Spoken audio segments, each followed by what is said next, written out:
Hello class 12th वालों, कैसे हो आप लोग। अगर आप भी 2025 में बोर्ड एग्जाम देने वाले हो तो ये वीडियो आप लोगों के लिए बहुत ही ज़्यादा इंपॉर्टेंट है, क्योंकि देखिए यहाँ पर क्या लिखा हुआ है 2025 सामान्य हिंदी। ठीक है, 2025 सामान्य हिंदी का वायरल पेपर है। ठीक है, ये जो पेपर है आपके बोर्ड एग्जाम के ही द्वारा आयोजित किया गया एक वायरल पेपर है, जिसे आप तैयार कर लेते हो तो आपको हिंदी में 100 अंक लाने से, ठीक है, आपको हिंदी में 100 अंक लाने से कोई नहीं रोक सकता है।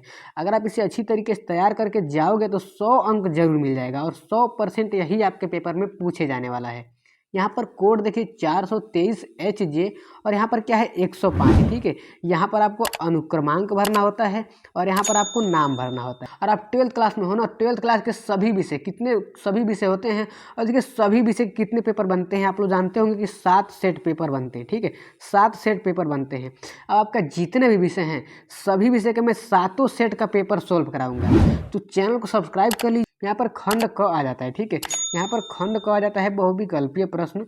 आपका बहुविकल्प प्रश्न क्या कर रहा है, पहला शिक्षा का उद्देश्य निबंध के लेखक हैं। ठीक है, क्योंकि देखिए यहाँ पर इसका विकल्प हम लोग देख लेते हैं।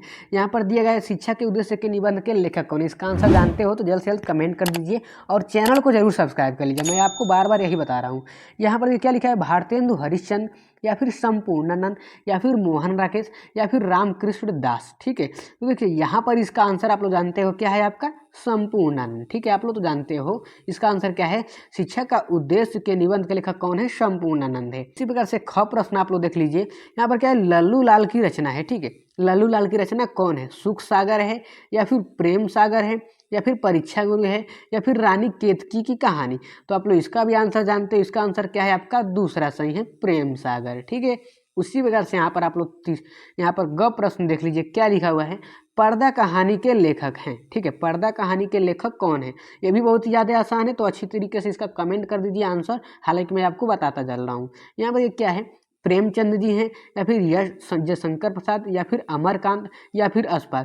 तो देखिए जो पर्दा कहानी के लेखक हैं, पर्दा कहानी के लेखक कौन है, यशपाल जी हैं। ठीक है, उसी प्रकार से इधर हम लोग देख लेते हैं घ प्रश्न। आइए हम लोग देखते हैं, आवारा मसीहा के रचनाकार हैं। आवारा मसीहा के रचनाकार कौन है। यहाँ पर क्या दिया है, विष्णु प्रभाकर, रामवृक्ष बेनपुरी या फिर राहुल संकृत्यायन या फिर रांघेय राघव। तो देखिए आवारा मसीहा के, ठीक है, आवारा मसीहा के रचनाकार कौन है, आपके विष्णु प्रभाकर। ठीक है, तो यहाँ पर इसको समझ लीजिएगा। और यहाँ पर आ जाते हैं नीचे, हम लोग स्क्रॉल कर लेते हैं नीचे। यहाँ पर देखिए नीचे हम लोग स्क्रॉल करते हैं, यहाँ पर आ जाता है आपका प्रश्न आ जाता है अंग। यहाँ पर क्या लिखा है, बाणभट्ट की आत्मकथा के लेखक हैं। ठीक है, महावीर प्रसाद द्विवेदी जी या फिर सरदार पूर्ण सिंह या फिर वासुदेव शरण अग्रवाल या फिर हजारी प्रसाद द्विवेदी जी।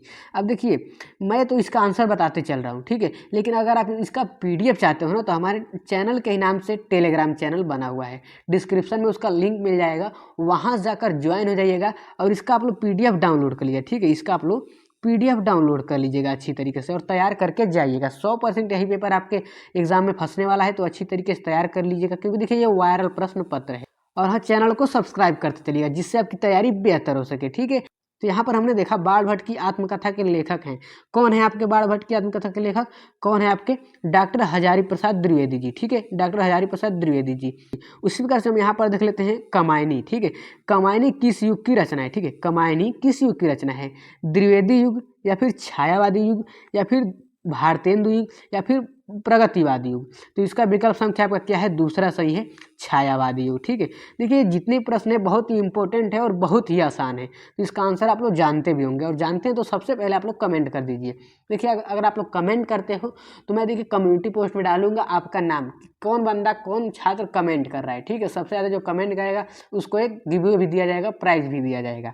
यहाँ पर देखिए ख आ जाता है आपका, निम्नलिखित कवियों में से कौन प्रगतिवाद युग का है। ठीक है, निम्नलिखित कवि, जो कवि है इनमें से कौन प्रगतिवाद युग का है। ठीक है, यहाँ पर यही आपका पूछ रहा है। तो यहाँ पर देखिए अग्रदास जी हैं। ठीक है, उसके बाद तुलसीदास, उसके बाद यहाँ पर दिया नंददास, उसके बाद दिया है रामधारी सिंह दिनकर। तो इसका देखिए विकल्प संख्या क्या है, विकल्प संख्या आपका है रामधारी सिंह दिनकर जी। ठीक है, रामधारी सिंह दिनकर। उसी प्रकार से हम लोग ग प्रश्न को देख लेते हैं नीचे। बहुत ही ज़्यादा इंपॉर्टेंट प्रश्न आपका आ गया, तार सप्तक। ठीक है, ये बहुत ज़्यादा इंपॉर्टेंट है। ये आपके देखिए 23-24 यहाँ पर देखिए 2015 से ये प्रश्न जरूर ही पूछा जाता है। आप लोग कई बार देखे होंगे, चाहे हाफ ईयरली हो, चाहे प्री बोर्ड हो, चाहे बोर्ड हो, सभी एग्जाम में ये प्रश्न पूछा गया है। यहाँ पर क्या है, तार सप्तक का प्रकाशन वर्ष है 1941 ईस्वी या फिर 1943 ईस्वी या फिर 1954 ईस्वी। तो इसका आपका विकल्प संख्या क्या है? दूसरा सही है 1943 ईस्वी। ठीक है, उसी प्रकार से घ प्रश्न देख लीजिए यहाँ पर क्या कर रहा है। देखिए द्विवेदी युग की रचना नहीं है, जो द्विवेदी युग की रचना कौन नहीं है? प्रियप्रवास या फिर साकेत, ठीक है, या फिर आपका दिया है भारत भारती या फिर कामायनी। देखिए इसका आंसर क्या है आपका? पहला सही है प्रियप्रवास, जो कि द्विवेदी युग का रचना नहीं है। उसी प्रकार से यहाँ पर अंगा देख लेते हैं। अंगा यहाँ पर क्या कर रहा है कि अष्टछाप, ठीक है, अष्टछाप के कवियों का संबंध भक्ति काल की, ठीक है, अष्टछाप के कवियों का संबंध है भक्ति काल की। यहाँ पर क्या विकल्प दिया गया है? राम भक्ति शाखा से, ठीक है, यहाँ पर विकल्प आप लोग देखिए अच्छी तरीके से, यहाँ पर राम भक्ति शाखा से दिया हुआ है, या फिर ज्ञान आश्रय शाखा से, या फिर प्रेमाश्रय शाखा से, या फिर कृष्ण भक्ति शाखा से। तो ये जो आपका क्वेश्चन है, ठीक है, ये जो क्वेश्चन है इसका आंसर आपका क्या है? आपका आंसर है कृष्ण भक्ति शाखा से। ये आपका चौथा विकल्प सही है। ठीक है, अब यहाँ पर आपका लॉन्ग क्वेश्चन आ जाता है। यहाँ पर देखिए प्रश्न संख्या तीसरे को अच्छी तरीके से पढ़िएगा, हम लोग स्क्रॉल करते हैं इसको। यहाँ पर तीसरा का पढ़ना जरूरी है। यहाँ पर क्या करा है? दिए गए गद्यांश पर आधारित, ठीक है, ये जो गद्यांश दिए गए इस पर आधारित प्रश्नों का उत्तर देना है। देखिए बहुत ज़्यादा इंपॉर्टेंट है, इसके आपके 10 अंक कन्फर्म हो जाएंगे। ठीक है, तो यहाँ पर क्या लिखा हुआ है? धरती माता की कोख में, ठीक है, धरती माता की कोख में जो अमूल्य निधियाँ भरी हैं, जिनके कारण वह वसुंधरा कहलाती हैं, उससे कौन परिचित न होना चाहेगा? लाखों करोड़ों वर्षों से अनेक की धातुओं को हमारी पृथ्वी पीस पीस कर अगणित प्रकार की मिट्टियां से पृथ्वी की देह सजाया है। इसको आप लोग अच्छी तरीके से पूरे को अच्छी तरीके से पढ़ लीजिए। अब देखिए यहाँ पर प्रश्न क्या कह रहा है? प्रश्न कह रहा है कि उपर्युक्त गद्यांश का संदर्भ लिखिए। ठीक है, उपर्युक्त गद्यांश का संदर्भ लिखिए। और ये जो प्रश्न दिया गया है आपका सभी प्रश्न 2 अंक के हैं, टोटल 10 अंक का है। देखिए मैं आपको इसका संदर्भ सहित जो संदर्भ है इसका मैं बता रहा हूँ। अब देखिए मैं आपको बताऊँ, अगर आप मान लीजिए इस पंक्ति को मान लीजिए आपने पढ़ा ही नहीं है, इसको आप लोग जानते नहीं कि ये कहाँ से पंक्ति आया हुआ है, तो एक ट्रिक के माध्यम से आप लोग अच्छी तरीके से इसको पहचान सकते हो, इसके लेखक कौन है, किस पार्ट से आया गया है। अब देखिए वो ट्रिक बहुत ही आसान है, जिसे समझना बेहद जरूरी है। अगर आप लोग कमेंट करते हो तो उस ट्रिक को इतना अच्छी तरीके एक्सप्लेन करूंगा कि आप बहुत ही आसानी तरीके से कोई भी आप किसी भी क्लास में हो, किसी भी गद्यांश पद्यांश को अच्छी तरीके से समझ जाएंगे कि उसका लेखक कौन है और वो किस पार्ट से लिया गया है। अब यहाँ पर इसी को समझते हैं।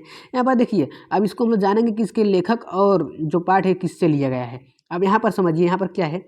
धरती माता की कोख में अमूल्य निधियाँ भरी हुई हैं। ठीक है, अब इन सभी को आप अच्छी तरीके से पढ़ लेंगे। ठीक है, ये जो गद्यांश है ये आपके किस चैप्टर से लिया गया है? राष्ट्र का स्वरूप। यहाँ पर आप लोग क्या लिखेंगे? राष्ट्र का स्वरूप। राष्ट्र का स्वरूप। देखिए आप लोग कमेंट कर दीजिएगा, तो मैं आपको ट्रिक के माध्यम से बताऊंगा कि आखिर कैसे बिना जाने, बिना देखे, बिना पढ़े आखिर हम कैसे इसके पाठ और लेखक का नाम प्राप्त करें। ठीक है, अब राष्ट्र का स्वरूप, उसके लेखक कौन है? वासुदेव शरण अग्रवाल जी। ठीक है, वासुदेव शरण अग्रवाल। ठीक है, वासुदेव शरण अग्रवाल, अच्छी तरीके से देख लीजिएगा। अब यहाँ पर देखिए इन सभी प्रश्नों को इसी में से पढ़कर आपको करना है, तो उसको अच्छी तरीके से हल कर लीजिएगा। हालांकि हमने आपका राष्ट्र का स्वरूप और वासुदेव शरण अग्रवाल पंक्ति और उसके लेखक का नाम बता दिया है। अब यहाँ पर हम लोग नीचे आ जाते हैं अथवा में। अब देखिए जो भी आसान लगे, जो भी आप कर पाएँ, देखिए हालांकि आसान दोनों हो जाएगा, क्योंकि देखिए मैं जब आपको ट्रिक ही बता दूंगा कि आखिर कैसे आपको लेखक का नाम और पाठ का नाम पता कर लेंगे, तो आप दोनों में से कोई भी आप कर सकते हैं। अब यहाँ पर अथवा दिया गया है, अथवा को हम लोग समझते हैं। यहाँ पर क्या है? अशोक का फूल। अब देखिए कितना मज़ेदार है। अशोक का फूल उस मस्ती में हंस रहा है, पुराने चित्र में इसे देखने वाला उदास होता है, वह अपना को पंडित समझता है, पंडिताई भी एक बोझ है, जितना ही भारी होती है उतनी ही तेजी से डुबोती है। इस पंक्ति को आप अच्छी तरीके से पढ़ लेना। अब यहाँ पर आपको तो पहले ही पता चल गया होगा कि किस चैप्टर से है, ठीक है, किस पार्ट से लिया गया है और इसके लेखक कौन है, आपको पहले ही पता चल गया होगा, क्योंकि यहाँ पर क्या लिखा हुआ है?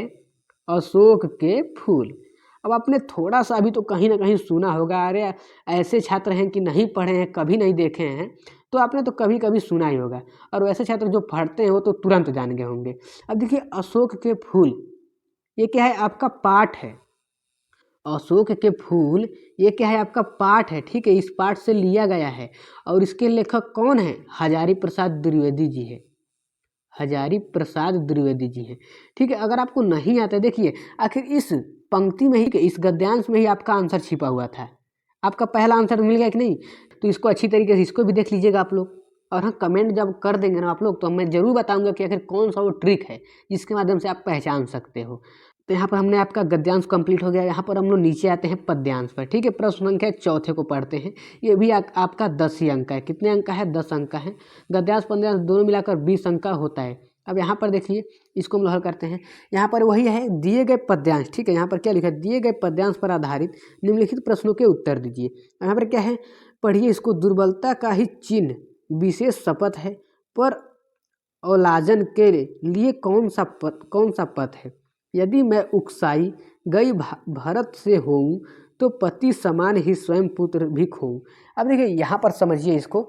ये जो पंक्ति है, ये जो पद्यांश है, ये किस पाठ से लिया गया है, ठीक है। और देखिए इसके मान लीजिए लेखक कौन है, यहाँ पर समझिए। ये जो है ना, ये आपके कैकेयी का अनुपात, ठीक है। ये किस पंक्ति से लिया गया है? कैकेयी के अनुपात। इसे समझना बेहद जरूरी है। और आप लोग चैनल को सब्सक्राइब करते चलिएगा। इसी प्रकार से मैं सभी जितने भी 7 सेट के पेपर हैं उसको अच्छी तरीके से समझा दूंगा। यहाँ पर एक क्या है? कैकेयी का अनुपात है। कैकेयी अनुपात से लिया गया। इसका आप लोग संदर्भ अच्छी तरीके से लिख लीजिएगा। अब इसकी व्याख्या कर लीजिएगा। अब यहाँ पर हम लोग नीचे आते हैं। नीचे इसको हम लोग देख लेते हैं। नीचे अथवा में दिया होगा। नीचे अथवा में दिया हुआ है। यहाँ पर इसको समझिए। देखिए जो भी आसान लगे उसको कर लीजिएगा। अथवा में लज्जाशिला पाथिक महिला जो कहीं दूर दृष्टि आए, ठीक है। यहाँ पर होन देना, ठीक है। यहाँ पर क्या लिखा है? होन देना विकृति वसना तू सुंदरी को। अब ये इसको समझना जरूरी है। ये जो पंक्ति है ना, ये जो पंक्ति आपका आया हुआ है, ये पवन दूतिका से लिया गया। पवन दूतिका, इस तरह से आप लोग संदर्भ लिख लीजिएगा। पवन दूतिका, जिसके लेखक कौन है? आपने उपाध्याय सिंह हरिऔध, ठीक है। हरिऔध जी हैं। इसको समझना बेहद जरूरी है। तो देखिए अच्छी तरीके से इसको समझ लीजिएगा, इसको करके जाइएगा। यहाँ पर हम लोग नीचे स्क्रॉल करते हैं। यहाँ पर 5वां प्रश्न देखिए, ठीक है। तो क्या लिखा हुआ है? निम्नलिखित में से, ठीक है, निम्नलिखित में किसी एक लेखक का साहित्य परिचय देते हुए उनकी प्रमुख रचनाओं का उल्लेख कीजिए, ठीक है। लेखक का क्या करना है आपका? इसमें जीवन परिचय लिखना है। तो यहाँ पर 3 जो दिया हुआ है, तीनों, इसी में से किसी एक का जीवन परिचय लिखना है। तो इसमें से जो भी आसान लगे अच्छी तरीके से तैयार कर लीजिएगा। हालांकि देखिए मैं एक वीडियो बनाने वाला हूं जिसमें मैं आपको बताऊंगा कि जीवन परिचय आखिर लिखना कैसे होता है, 80 शब्दों में आखिर लिखने कैसे होता है। आप लोग क्या करते हो? पूरा पेज भर देते हो, ठीक है। पूरा पेज भर देते हो, लेकिन उस तरह आपको नहीं लिखना होता है जीवन परिचय, ठीक है। केवल 80 शब्दों में लिखना होता है। आपको 80 शब्दों में 5 अंक मिल जाएगा। तो आप लोग कमेंट कीजिएगा, मैं उस पर अच्छी तरीके से वीडियो बना लूँ। यहाँ पर आपका कहता है कवि का मैथिली शरण गुप्त जी हैं, सुमित्रा नंदन पंत, रामधारी सिंह दिनकर। इसमें से भी जो आसान लगे अच्छी तरीके से कर लीजिएगा। अब यहाँ पर आ जाते हैं छठा प्रश्न क्या कह रहा है? देखिए यहाँ पर बहादुर अथवा पंचलाइट कहानी, ठीक है। बहादुर अथवा पंचलाइट कहानी का उद्देश्य पर प्रकाश डालिए, या फिर ध्रुव यात्रा कहानी पर यहाँ पर शब्दों में लिखिए, अथवा या फिर ये करिए या फिर ये करिए। अब देखिए ये तो कहानी है। जैसे आप लोग मूवी देखते होंगे, मूवी तो मैं जानता हूँ देखते होंगे, तो उसमें हीरो हीरोइन का रोल तुरंत याद आ जाता है कि कौन हीरोइन था कौन हीरो था, नाम भी याद आ जाता है। उसी प्रकार से अगर आप इस कहानी को पढ़ लेते हो तो आपको अच्छी तरीके से समझ में आएगा कि इसका पात्र कौन है, कौन क्या है, ठीक है। तो इसको अच्छी तरीके से पढ़िएगा। एक बार पढ़ेंगे तो आपको सब याद हो जाएगा। अब यहाँ पर 7वां प्रश्न देखिए। स्वपठित खंडकाव्य के आधार पर किसी एक खंड के प्रश्न का उत्तर दीजिए, ठीक है। तो इसको अच्छी तरीके से कर लीजिएगा। यहाँ पर देखिए शब्द सीमा 80 शब्द है, श्रवण कुमार। अब देखिए यहाँ पर आपके जिले के हिसाब से होता है, जो भी आपके जिले के हिसाब से जो भी हो अच्छी तरीके से कर लीजिएगा, ठीक है। अब यहाँ पर 8वां प्रश्न आ जाता है आपका संस्कृत आ जाता है, ठीक है। संस्कृत को आपको इसको क्या करना है?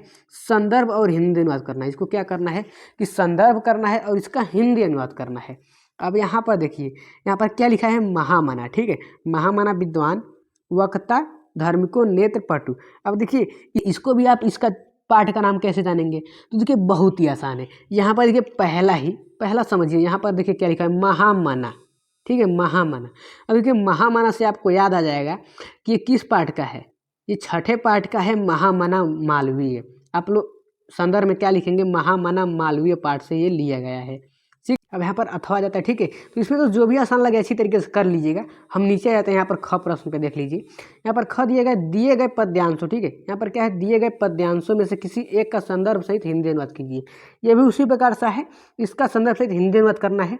तो इसको आप लोग अच्छी तरीके से देख लीजिए, ठीक है। अब यहाँ पर 9वां प्रश्न को हम लोग देख लेते हैं। 9वां प्रश्न देखिए क्या लिखा हुआ है? निम्नलिखित मुहावरों में से किसी एक का अर्थ लिखकर वाक्य प्रयोग कीजिए। ये आपका मुहावरा आ जाता है। तो यहाँ पर इसको हम लोग देखते हैं। पहला क्या दिया हुआ है? तो यहाँ पर क्या है, तलवार की धार पर चलना। ठीक है, तो इसमें से किसी एक को करना है तो आप किसी भी एक को कर लीजिएगा। मैं पहले को बता देता हूँ। पहले देखिए, तलवार की धार पर चलने का क्या मतलब होता है। ये मतलब होता है कि मुश्किल काम करना, कोई मुश्किल काम करना। अर्थ क्या है, कोई मुश्किल काम करना। ठीक है, मुश्किल काम करना। अब देखिए इसका वाक्य प्रयोग क्या होता है। मान लीजिए वाक्य प्रयोग कैसे लिखेंगे आप लोग, नशे की लत को छोड़ना एक तलवार की धार पर चलना है।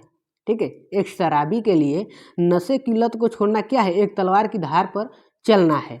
अब इसी प्रकार से मैं आपको बता दूं, इसी प्रकार से आपको भी, जैसे आप इंस्टा रील वगैरह देखते हो, तो इंस्टा रील की आदत छोड़ने के लिए भी आपको तलवार की धार पर चलना पड़ता है। सही मैं बता रहा हूँ। अरे नवंबर आ गया, टाइम नहीं है आप लोग के पास, अच्छी तरीके से पढ़िए, ये सब इंस्टा रील छोड़िए। मैं यहाँ पर भी आपके लिए उदाहरण दे दिया हूँ कि इंस्टा रील छोड़ना आप लोग के लिए तलवार की धार पर चलना है। तो इसको बात को समझिए, लेकिन हालांकि इसको मत लिखिएगा, इसको लिखिएगा नशे की लत को छोड़ना एक तलवार की धार पर चलना है। ठीक है, मेरे बात को ध्यान दीजिएगा, इंस्टा रील मत देखिए ज़्यादातर, इसको छोड़ दीजिए। अब यहाँ पर हम लोग नीचे आते हैं, क्योंकि देखिए 2 ही महीना बचा है आपके पास। क्या करोगे, पूरा साल बर्बाद हो जाएगा अगर आप लोग ऐसे करोगे तो रील वगैरह देखना बंद कीजिए। अब यहाँ पर आ जाते हैं 10वां प्रश्न पर, देख लेते हैं अपठित गद्यांश। ठीक है, 10वां प्रश्न क्या है, अपठित गद्यांश है। यहाँ पर हाँ, अपठित गद्यांश है। अब यहाँ पर देखिए, जैसे आप लोग जानते होंगे इंग्लिश में अनसीन पैसेज आता है। ठीक है, इंग्लिश में क्या आता है आपका, अनसीन पैसेज आता है। ठीक है, अनसीन पैसेज, उसी प्रकार से आपका क्या है, अपठित गद्यांश। तो इसमें से अगर आप इसको पढ़ लेते हो तो इस पर ही आधारित ये प्रश्न बने हैं। ठीक है, तो इसको आप लोग अच्छी तरीके से कर लोगे, बहुत ही आसान है। इसको पढ़ना है पूरे पंक्ति को, इसमें इन सभी का आंसर छिपा हुआ है, तो इसको अच्छी तरीके से कर लीजिएगा। अथवा में यहाँ पर देखिए, यहाँ पर लगता है 2 पैसेज दिए गए। ठीक है, हाँ यहाँ पर 2 पैसेज दिए गए हैं, तो किसी एक पैसेज को कर लीजिएगा है, तो आप लोग अच्छी तरीके से कर लीजिएगा। हम लोग नीचे आते हैं, यहाँ पर 11वां प्रश्न देखिए क्या लिखा हुआ है। 11वां प्रश्न क्या कह रहा है कि निम्नलिखित शब्द युग्मों का सही अर्थ चयन कीजिए, करके लिखिए। ठीक है, इनका क्या करना है, सही अर्थ। वसन और वेसन। ठीक है, वसन और वेसन का क्या अर्थ होता है। यहाँ पर देखिए बी क्या है आपका, कवच और भोजन। ठीक है, बी क्या है, कवच और भोजन।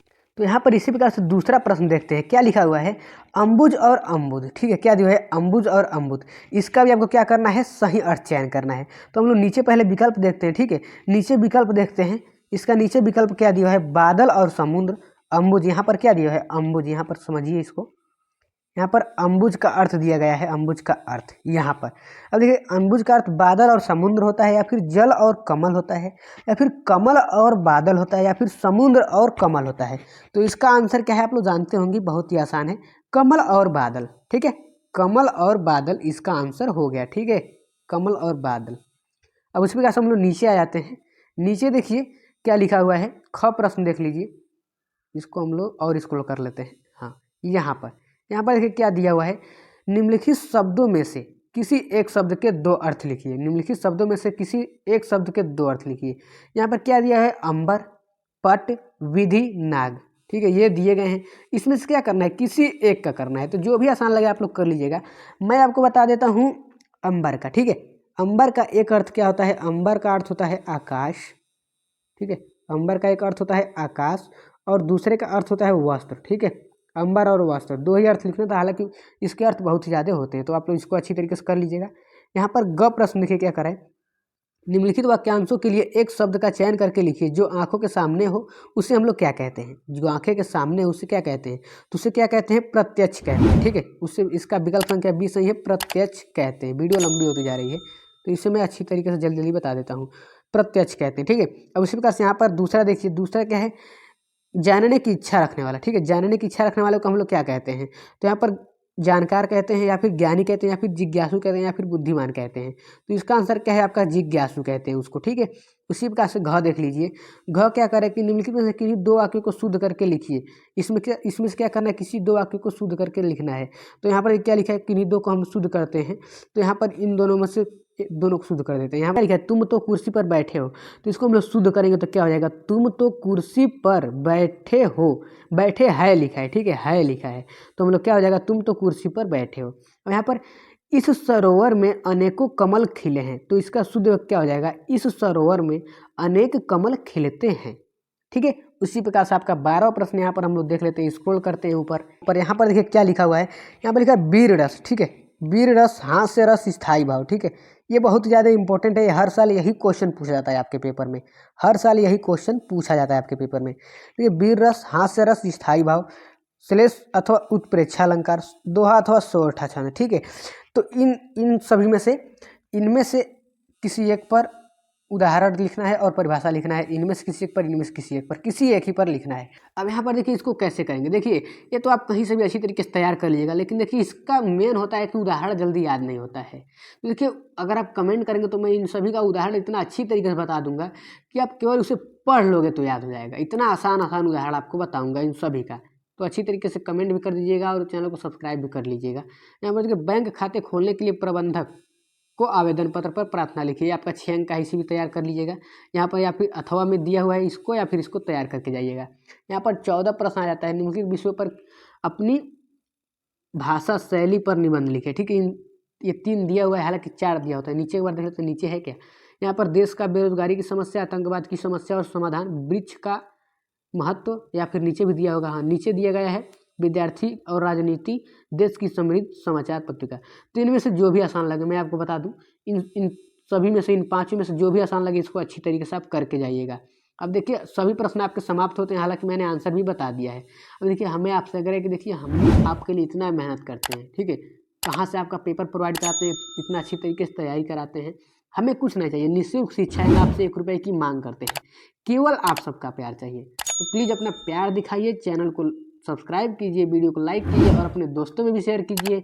तो मिलते हैं किसी और वीडियो में, तब तक के लिए धन्यवाद।